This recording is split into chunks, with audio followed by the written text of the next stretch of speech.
And I can give you a great example that keeps coming up. There was a school resource officer that was had his body-worn camera. In this particular jurisdiction, he could choose when he was recording or not because the sensitivity of what he encounters in a given day. You can't just be rolling on all the juveniles walking in the hallways of this middle school. There was an incident with a child that had some behavior issues, and these issues had just started, so the counselors were aware but didn't quite know what the diagnosis was. Administration was aware, but these were escalating very quickly. So he was called to the classroom.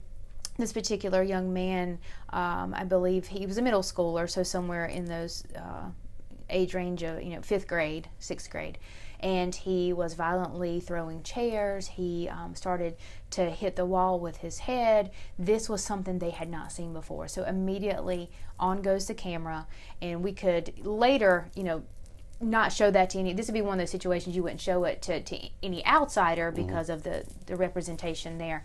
And he recorded the entire incident. He became assaultive to self and others. He took him to a protective hold, took him to the administrator's office to remove him from the environment. Mom had been in denial of these issues coming on.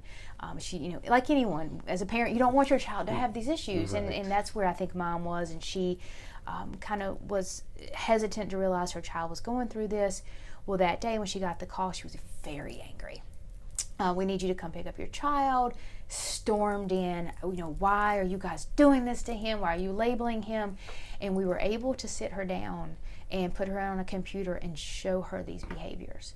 And it was a moment for her, she knows who's in his classroom, so there wasn't any sensitivity there. And likely she wasn't looking at anybody else other than her son. And she, tears started to roll down her face. And it's not that we wanted to prove anything. It wasn't that we didn't want it to hurt her, but we needed her to realize these behaviors were happening. He was not in trouble. He had not hurt anyone. He was trying to, and he was trying to hurt himself. But there was a realization from the officer, I got to document these behaviors, especially if he does hurt someone else. We were able to take that and show to Mom. We were able then to allow her to describe that to his therapist and start to realize how, his behaviors had escalated and to better offer treatment and diagnosis and medication management.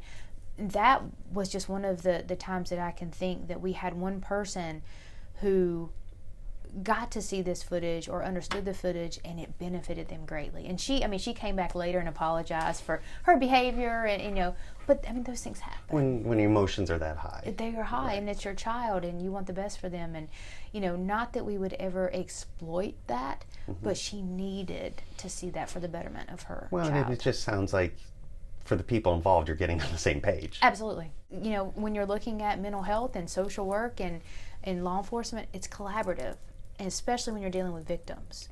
And I saw that child that day as a victim. He was dealing with something that was not under control, and we were able to come together and move forward as a unit.